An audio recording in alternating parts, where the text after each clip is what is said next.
सरकारें संविधान से ऊपर नहीं होती। ये ऐतिहासिक फैसला देश की सुप्रीम अदालत ने 24 अप्रैल 1973 को दिया था। उस समय देश में प्रधानमंत्री इंदिरा गांधी की सरकार थी। सुप्रीम कोर्ट के इस फैसले को सरकार बनाम जुडिशरी की बहस में एक माइलस्टोन के तौर पर देखा जाता है। जिस केस में ये फैसला आया उसे केशवानंद भारती केस के नाम से जाना जाता है।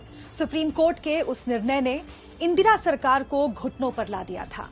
ऐतिहासिक केशवानंद भारती केस के 50 साल पूरे होने पर जानेंगे इसकी पूरी कहानी। मामला शुरू होता है साल 1973 में केरल सरकार के एक फैसले से। केरल सरकार ने भूमि सुधार से जुड़े 2 कानून बनाए। कानूनों के जरिए सरकार मठों की संपत्ति जब्त करना चाहती थी। इडनीर मठ के मुखिया केशवानंद भारती सरकार के इस फैसले के खिलाफ कोर्ट पहुंच गए। दलील दी गई कि संविधान का अनुच्छेद 26 धर्म प्रचार के लिए संस्था बनाने का अधिकार देता है। इस तरह संत केशवानंद भारती ने केरल सरकार के साथ साथ केंद्र की इंदिरा गांधी सरकार को भी चुनौती दी थी। वजह ये थी कि उस दौर में सरकार की ताकत बढ़ाने के लिए इंदिरा गांधी एक के बाद एक फैसले कर रही थी। लेकिन सुप्रीम कोर्ट ने इंदिरा सरकार के कई बड़े फैसलों को पलट दिया था। इंदिरा गांधी ने बैंकों का राष्ट्रीयकरण किया तो सुप्रीम कोर्ट ने इस फैसले को पलट दिया। इंदिरा गांधी ने देशी रियासतों को दिए जाने वाले प्रिवी पर्स को खत्म किया तो सुप्रीम कोर्ट ने इसे भी पलट दिया। 1967 में गोलकनाथ केस में सुप्रीम कोर्ट ने फैसला दिया कि सरकार नागरिकों को दिए गए मूल अधिकारों में कोई बदलाव नहीं कर सकती है। कोर्ट के इन 3 फैसलों से इंदिरा गांधी नाराज थीं और हर हाल में न्यायपालिका को काबू में करना चाहती थीं। इसका एक ही तरीका था, संविधान संशोधन। 5 नवंबर 1971 को इंदिरा गांधी की सरकार ने संविधान में 24वां संशोधन करके गोलकनाथ केस में आए सुप्रीम कोर्ट के फैसले को रद्द कर दिया। इस तरह सरकार को मौलिक अधिकारों में बदलाव की छूट मिल गई। सुप्रीम कोर्ट के सामने अब चुनौती थी कि इंदिरा गांधी को मनमाने फैसले लेने से रोका जाए।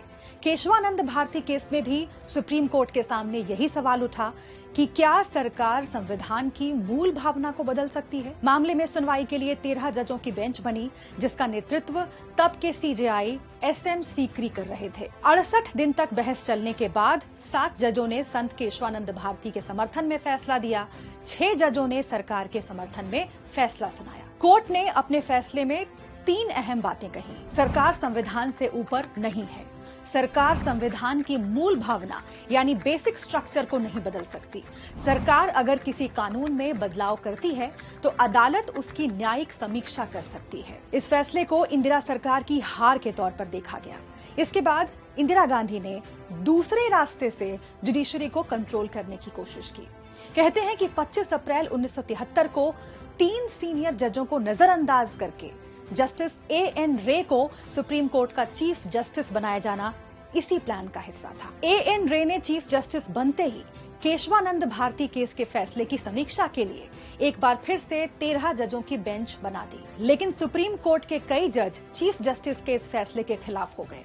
साथियों के दबाव की वजह से आखिरकार A.N. रे को अपना फैसला वापस लेना पड़ा। इस तरह देश की सर्वोच्च अदालत ने अपने ऐतिहासिक फैसले के जरिए सरकार की हद तय कर दी थी।